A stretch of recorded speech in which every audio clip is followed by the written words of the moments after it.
Good morning, children. Last time we have discussed about this topic, that was all about how does the value of g changes according to the shape of Earth and according to height and depth related to the surface of Earth.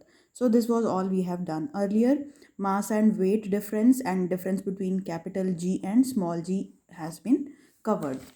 So now let us start with a new topic, that is the last topic for gravitation part. As I have told you that this chapter gravitation is divided into two parts. One is gravitation and other is flotation. Flotation अभी नहीं है आपके syllabus में, तो gravitation का ये आखिरी topic बचा है, that is to prove that why gravity on earth, acceleration due to gravity on earth is 6 times that on moon. This is acceleration due to gravity. And why weight same, this can be extended to same explanation कि that why weight on earth of an object is 6 times the weight that is on moon. मतलब जो अर्थ के ऊपर चीज़ है वो आपको moon के साथ उसमें उस वेट में ये आपको चेंजेस दिखेंगे. अब हम यहाँ पर क्या कर रहे हैं, प्रूव करने के लिए जी की वैल्यू से हम स्टार्ट करते हैं, जी के फॉर्मूले से हम स्टार्ट करते हैं. सो जी की वैल्यू क्या है आपकी, G M by R square.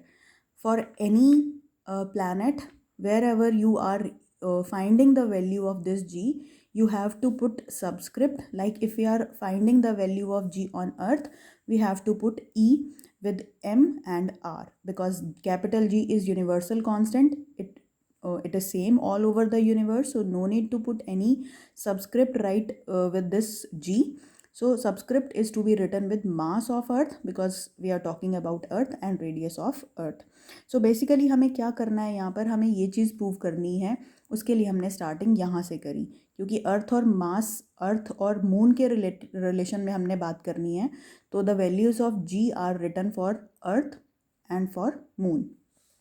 हम यहाँ पर क्या प्रूव करेंगे कि जो भी बॉडी अर्थ के ऊपर है उसकी ग्रेविटी 6 गुना ज़्यादा हो जाती है मून के ऊपर. या फिर हम इन्वर्सली हम क्या बोल सकते हैं कि मून के ऊपर बॉडी की ग्रेविटी 6 टाइम्स लेस है एज़ कम्पेयर टू अर्थ. मतलब फॉर एग्जांपल अगर एक बॉडी का मास अर्थ के ऊपर अगर मैं बोलूँ 10 है, तो मून पर वो कितना हो जाएगा, मून पर हो जाएगा वो, मून के लिए अगर मैं लिखूँ यहाँ पर W M is equal to W E by 6, तो मून पर वो मास हो जाएगा 6 टाइम्स लेस. तो अभी मैंने क्या किया यहाँ पर, अर्थ के लिए मैंने बॉडी का मास, बॉडी की ग्रेविटी लिख ली, अर्थ के ऊपर ग्रेविटी लिख ली, gravity of on earth, and moon के सरफेस पे मैंने लिख ली. और कैपिटल एम और capital E, where these are the masses of earth and moon. Remember one thing, that G and g M they are independent of mass of the body. Body के mass का इससे कुछ भी लेना देना नहीं है. और R E and R M are the radius of earth and moon respectively. Now you need to divide these two things, because we want ratio of GE and GM. So you need to divide these two things. After dividing, what we have got, this expression we have obtained. Since G is common, so G can be cancelled overall. Now we are left with ME by RE square, this factor, and for GM we have written this. So A by B, C by D form can be converted into A by B into this D by C. When it goes upward, things get reversed, and according to maths, we have got these things. So GE by GM is equal to ME by MM square and RM by RE square. ये हमें मिल गया यहाँ पर. Let us mark this number as third. This will be third equation. Now students, you have to remember one thing. You have to learn one thing, like ME, mass of earth, is 100 times that of moon. Means अगर moon का mass, अगर मैं assume करूँ कि it is 1 kilogram, तो obviously mass of earth will be 100 kilograms. That means earth is 100 times massive या भारी है as compare to moon. Next is this also you have to learn. RE, radius of earth, is 4 times radius of moon. If radius of moon is 1 kilometer, then obviously radius of earth is equal to 4 kilometer. 4 times बड़ा है उसका radius. Now you put these two things, ME by ME and RE, into this equations, because till here we are not arriving at any result. हमें कुछ consistent equation नहीं मिल रही, हमें अलग अलग चीज़ें मिल रही हैं. अर्थ का और मास मून का मिल रहा है, रेडियस मास, रेडियस भी मास जो है वो मून और अर्थ दोनों का मिल रहा है, तो हम कुछ ऐसा करेंगे जिससे कुछ चीज़ें कैंसिल हो जाएं। तो इसीलिए हमने ये चीज़ें यूज़ करी कि कुछ रिलेशन बना देते हैं हम यहाँ पर मास ऑफ अर्थ और मास ऑफ मून में, रेडियस ऑफ अर्थ और रेडियस ऑफ मून में, ताकि कुछ चीज़ें कैंसिल हो जाएं and we get simplified relation so that we can get a number.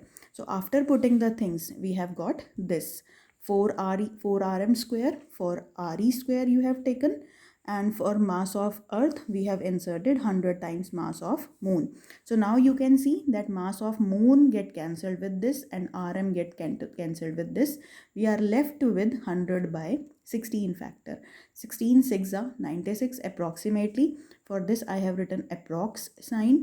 So GE by GM is equal to 100 by 16, which is approximately equals to 6. So now we get that GE equals to 6 times GM, and that was to be proved. इसी को हमने prove करना था कि gravity on earth जो है that is 6 times gravity on acceleration due to gravity on moon. Now if you recall that GE, acceleration due to gravity's value on earth, is 9.8 meter per second square. That can be sometimes rounded off to 10 also. You remember that because we have done multiple questions related to these values. So for GM, acceleration due to gravity's value on moon will be GE by G6. मतलब उसका 6 times less होती है, यही हम prove कर रहे थे. यहाँ से भी आप देख सकते हो GE जो है, अगर मैं यहाँ से इसको क्रॉस मल्टीप्लाई करूँ तो G, यहाँ से अगर मैं इसको क्रॉस मल्टीप्लाई करूँ GE equals to 6 times GM. यही हम यहाँ पर प्रूव कर चुके हैं ऑलरेडी. तो यहाँ से अगर मैं ये निकालती हूँ तो 9.8 divided by 6 metre per second square, ये आपकी आ जाती है gravity on moon. Acceleration due to gravity कम है यहाँ पर. तो hence we have proved this. Now one thing is left कि how to prove W equals to 6 times WM. So the student, this is quite simple because we know that weight on earth is equal to M into GE, and parallelly weight on moon is equal to M into GM. So just by multiplying this whole equation by mass of, obviously mass of object, because mass of earth and radius of earth we have taken. So to calculate the weight we need to have mass of the body. So let's multiply this equation by mass both sides. We have got this, and we know that this is the weight on earth, weight of an object on earth, and this is the weight of object on moon. So this is how we have proved. Now children, if you find this derivation to be very tricky, like there are multiple steps over here that you need to remember, so there is one more alternative for you people, that you just need to remember the values for mass of earth, radius of moon, mass of moon and radius of earth. Like from this article, right after table number 10.1, we were discussing this topic actually on page number 137, 10.4.1, weight of an object on the moon. So that was all explanation related to that. And you know one thing, that whenever we are going to derive something, कुछ भी हम derivation करते हैं तो हमें theory लिखनी होती है, and theory you have to write, because we have to assume so many things. Let mass of object be M, mass of weight of object on this will be WM. Whatever things you have taken, that you can explain with the help of sentences, that will be theory, that I have told you multiple times also. In notes also you will see that theory. So the formula for weight equals to GM, this was small g की value थी ये, और weight क्या होता है, weight equals to m into g. So multiply it with mass, you will get weight. And if you are talking about moon, then put suffix moon for all the things like mass of moon, radius of moon and weight. Parallelly for earth we can get that. So now the trick is, the alternative way is, you need to remember the values for these. मतलब अर्थ के लिए अर्थ का मास ये आपको याद रखना पड़ेगा, moon का मास आपको याद रखना पड़ेगा, रेडियस ऑफ अर्थ याद रखना पड़ेगा और रेडियस ऑफ मून याद करना पड़ेगा. And you put all these values, like for weight of an object on moon, you put these values. Mass is constant because mass remains same everywhere in the universe, that we have discussed, because mass is a constant quantity. Similarly for weight of an object on earth, you need to put these values: weight, mass of earth, radius of earth. After putting the values, g is constant, g will get cancelled. From these two things. So g को आप put करो या ना put करो, जी cancel हो जाने वाला है आपका. तो ये आ जाएगा आपका वेट ऑन मून इतना आ गया, वेट ऑन अर्थ इतना आ गया. जी और जी हमने कैंसिल कर दिया. यहाँ पे मल्टीप्लिकेशन का फैक्टर आएगा हर जगह, दैट इज़ मिसिंग. और after putting all the values and cancellation work, we have got Wm equals to We approximately. This is the approximate sign that I have already told you, 1 by 6. So here we have got Wm 6 times. You transpose the things, 6 यहाँ पे चला गया is equal to We. So whatever way you choose is your choice. आप कुछ भी choose कर सकते हो. Either you use all these steps. If you perform these steps, then there is nothing to cram. सब कुछ one by one mathematical step से होता जाएगा. These formulas you already know, ये आपको ऑलरेडी लर्न हो चुके होंगे. सिर्फ एक चीज़ हमें याद रखनी है कि mass of earth is approximately ये है और radius of earth approximately 4 times है. आप चीज़ें पुट करते जाओ, वैल्यूज़ पुट करते जाओ, सीधी सीधी निकल जाएंगी. And if you are good at cramming, then you learn the digits, then you learn the number and things will be easier for you next. So now there are blue patch questions. What are the differences between mass and weight? We have already completed. Why is the weight of an object on the moon is 1 by 6 of its weight on earth? Children, if you want to solve this question for 1 mark question, then you simply write that GE equals to 6 times GM. That is why WE is equals to 6 times WM. Simply for one mark question. But if you are given that this question is to be attempted for 3 marks question, then you have to do complete derivation, either my way or whatever is given in your book by putting all the values. Is your choice. Next is some numerical problems. 10.4 and 10.5. Mass of an object is given to you. What is weight of object on earth? Mass 10 है, हमें पता है weight equals to m into g. Just by putting the values you get the weight. Obviously weight is a kind of force, so you put Newton for the unit. Next example is an object weighs 10 Newton when measured on the surface of earth. What would be its weight when it is measured on the surface of moon? By simply using this formula कि moon पर जो weight है that is 6 times less as compare to that on earth. ये चीज़ याद रख लो, अर्थ पर चीज़ भारी है, मून पर चीज़ हल्की है. तो मून पर वेट हल्की होने के लिए हमें क्या करना पड़ेगा, 6 से डिवाइड करना पड़ेगा. तो that is equal to 1.67 newton. ये इतना आ गया आपका. Next let us do some more examples related to this topic because this is very important topic. So children, here goes our first question, first numerical problem. Let us read the statement first. I have written in shortcut form. Let us understand this simple numerical first, then we will be heading towards complex problems. Let us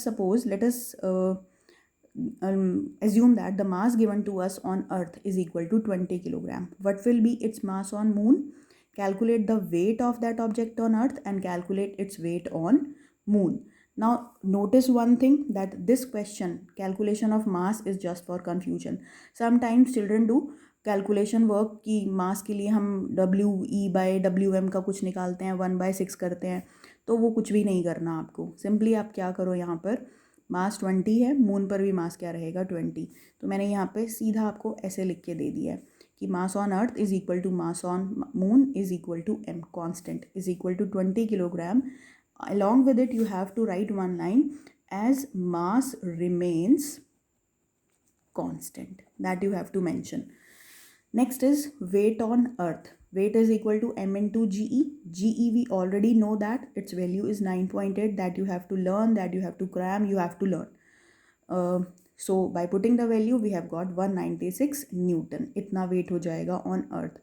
Now either you directly find out weight on moon by dividing this factor by 6, or you solve the question other way around. You keep on using this formula and put the values like what I have written. Mass is equal to 20, which is same. GM is equal to GE by G6, that we have solved just now. GE की value 9.8 आप put करो, divided by 6 करो, और ये आपका ये factor आ जाएगा. या फिर हम डायरेक्ट इसको सॉल्व करते हैं तो हमारे पास क्या आएगा, WM is equal to WE/6. सीधा आप पुट करो 32.6 न्यूटन एज इट इज़ आ जाएगा यहाँ पर. नेक्स्ट क्वेश्चन है calculate weight of an object on a planet whose g is 2 times that of earth, given that mass of a body is 10 kilogram on earth. अब हमें कोई unknown planet given है जिसके ऊपर एक्सेलरेशन ड्यू टू ग्रेविटी की value क्या है, जो अर्थ पर ग्रेविटी की वैल्यू है उसके 2 टाइम्स है. मतलब अर्थ पर 9.8 होती है हमें पता है, तो उस प्लैनेट पर कितनी है, ट्वाइस दैट ऑफ अर्थ. तो ऑब्वियसली कितनी हो गई, twice into G E is equals to, मतलब 9.8 से आपने 2 को मल्टीप्लाई कर दिया, 19.6 मीटर पर सेकेंड स्क्वायर, ये हो गई. तो हमने क्या निकालना है, हमने वेट ऑब्जेक्ट का निकालना है. तो ऑब्वियसली हम क्या कर रहे हैं, सीधा या तो आप डायरेक्ट लगा दो यहाँ पर, क्योंकि अर्थ के लिए नहीं पूछा उसने, वेट ऑफ अर्थ नहीं पूछा, तो आप निकालो या ये फैक्टर ना निकालो, पर मैं प्रैक्टिस के लिए आपको ये निकलवा रही हूँ. Weight on earth will be equal to M into G E. M is what, 10, G E is 9.8. You just put the values and you got the answer. जो भी आंसर है आपका वो आ गया आपका 98 Newton. Now since value is double, तो अब आप या तो डायरेक्टली कर सकते हो कि वेट ऑन प्लैनेट ये जी डबल है तो ये फैक्टर डबल आ जाएगा आपका, 98 इंटू 2 196 न्यूटन डायरेक्टली आ जाएगा. या फिर हम स्टेप बाय स्टेप भी कर सकते हैं. W P is equal to M into ji P. M is 10, g P we have calculated in one step earlier, 19.6. You put the value and we got 96 newton. तो both way you are getting the same answer. This is the method, कोई भी method आप choose करो. Next one more question is calculate weight. This is a bit tricky question. Tricky मतलब in the sense कि हमने एक step इसमें और एक्स्ट्रा नीड है, वहाँ पर एक और एक्स्ट्रा स्टेप की नीड है. यहाँ पर हमने डायरेक्ट चीज़ें नहीं सर्व कर दी क्वेश्चन में, थोड़ा सा ट्रिकी कर दिया उसको. Calculate weight of an object on another planet whose mass is 3 times that of earth. Earlier if you have noticed that g E और जी पी में रिलेशन हमें डायरेक्ट गिवन था, दैट वॉज 2 टाइम्स.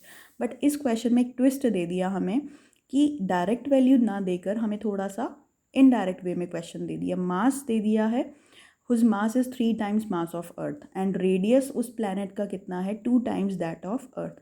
तो अब हमें पहले जी ई निकालनी पड़ेगी, फिर उसके बाद हम वेट निकालेंगे. तो let us proceed towards the things. G E equals to, सबसे पहले हम अर्थ के लिए लिखेंगे क्योंकि अर्थ का हमें पता है, फिर उसके बाद उसको प्लैनेट जो भी है हमारी उससे कोरिलेट करेंगे हम. तो जी ई के लिए हमने ये फॉर्मूला लिख दिया, जी ई का फॉर्मूला आ गया, और जी पी के लिए हमारे पास g M P by R P square, ये लिख दिया हमने. फॉर्मूलेज लिखा करो सबसे पहले बेसिक, एक स्टेप आपका इसके लिए आपको मार्क मिल जाता है. तो next, mass of planet which is given to be 3 times mass of earth, and radius of that planet rp, radius of that planet is 2 times that of earth. We have written this. Now put these two values in this formula because we are turning the things in terms of GE. हम GE की terms में चीज़ों को ला रहे हैं. So we are simplifying our work because GE value we have got, हमें पता है वो value, we know that value.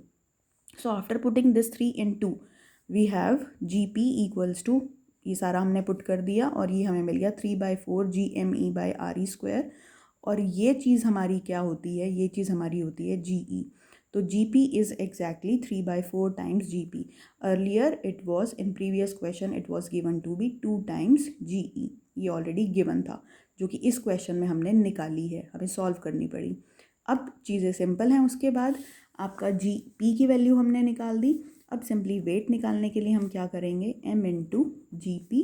तो w इक्वल्स टू m. हमें यहाँ पे सॉरी मैं लिखना भूल गई, m equals to 4 kilogram into ji P की वैल्यू हम पुट करेंगे 3/4 into 9.8 and you calculate this. 4 से 4 कैंसिल और इसको आप सॉल्व करो.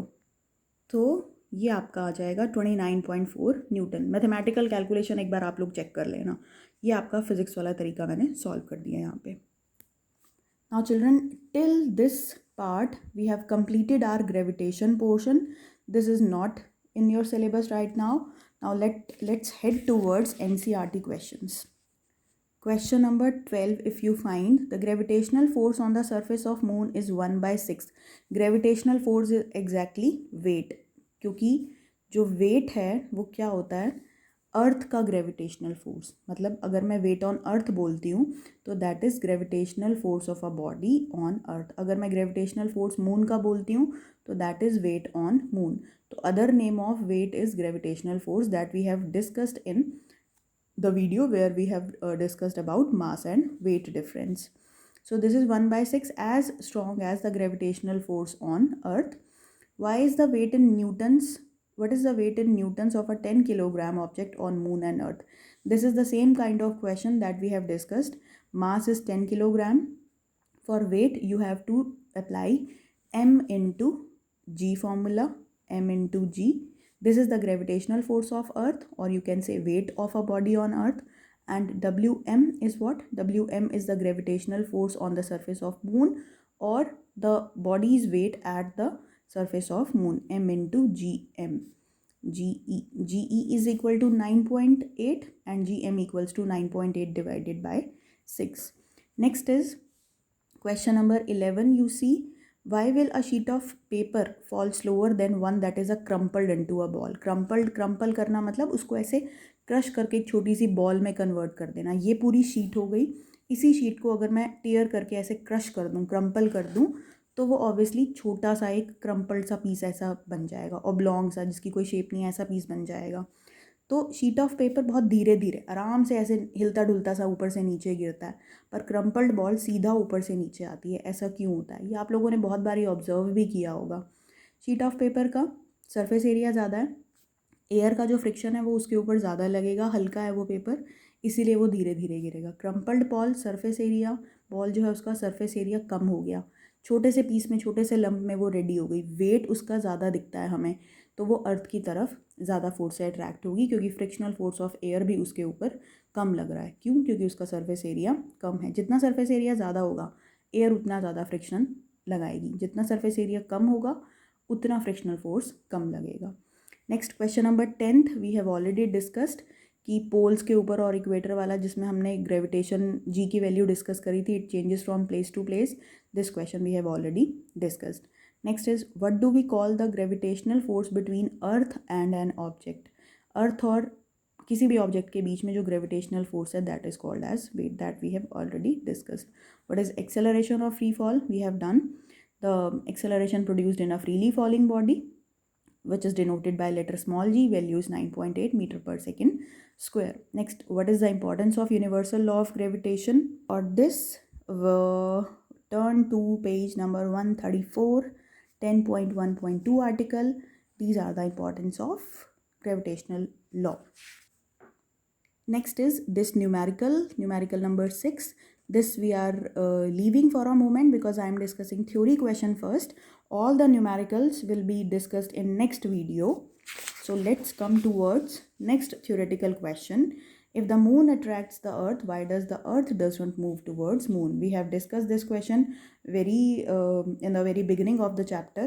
Like, this is according to the formula m into a, according to action reaction. Moon is attracted by earth, earth is attracted by moon, third law. But there is another thing.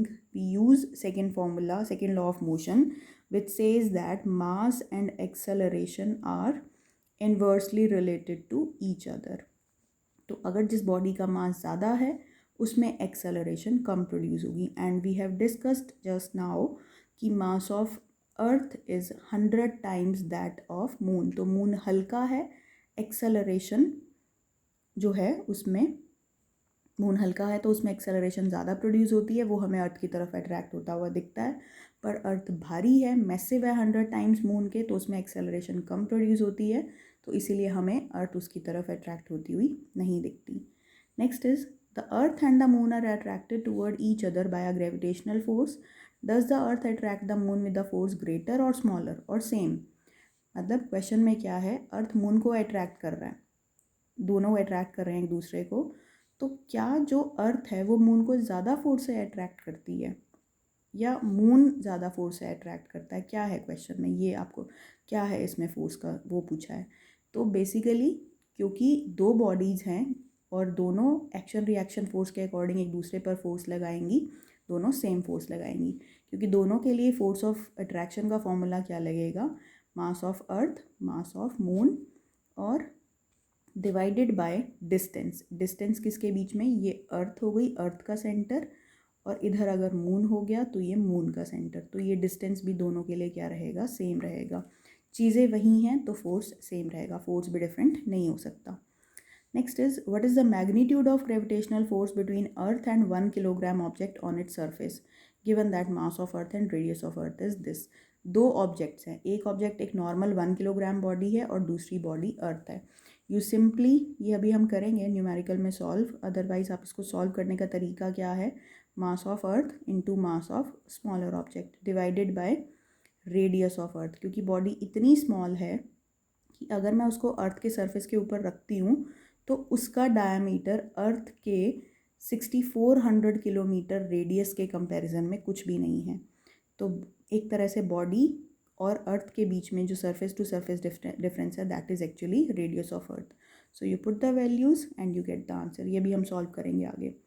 Next is, gravitational force acts on all objects in proportion to their masses, why then a heavy object does not fall faster than a light object.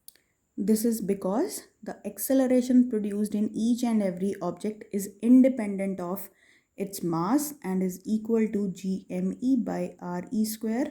Since in the formula we have not seen any mass of object, this we have discussed many times before, तो इसीलिए heavy object हो या lighter object हो वो same time पे गिरेगा। Children, notice one thing, that this question is very ideal. This is applicable only if you are talking about vacuum. But if we talk about air, जैसा हमने पीछे discuss किया था कि क्रम्पल्ड शीट और paper वाला हमने केस किया था एयर के अंदर, तो वो अलग टाइम पे गिरता है और वो अलग टाइम पे गिरता है। ये वैसा ही कुछ एग्जाम्पल है जैसा हमने आपको अगर याद हो कि मैंने फेदर और बॉल वाला एग्जाम आपको वीडियो सेंड करी थी, तो वैसा ही वो एग्जाम्पल है। अगर वैक्यूम में है तो दोनों सेम टाइम पे गिरेंगे, पर अगर एयर में है तो डिफरेंस होगा टाइम का गिरने का। तो यहाँ पर ये क्वेश्चन जो है वो वैक्यूम के अकॉर्डिंग दिया हुआ है, तो आपको यहाँ पे मेंशन करना पड़ेगा heavy object and lighter object they both fall at the same time but in vacuum, because G produced in them, acceleration produced in them is independent of their masses. Case 2 आप बना के लिखो कि if objects fall into air, they are made to fall into air, then there is a time difference. heavy object हमेशा पहले गिरेगा और lighter object हमेशा बाद में गिरेगा।